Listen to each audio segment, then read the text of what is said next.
อ้าวจัดหนักแล้วจัดเต็มซอยจุซอยจุกินเป็นไม้กินเป็นไม้เตรียมมาแล้วซอยจุนะจ๊ะ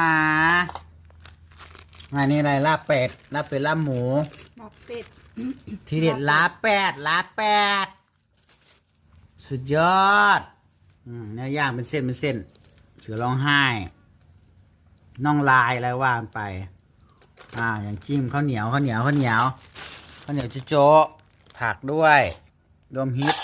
สิสายลงน้ำจิ้มขมจิ้มเปรี้ยวจัดกันไป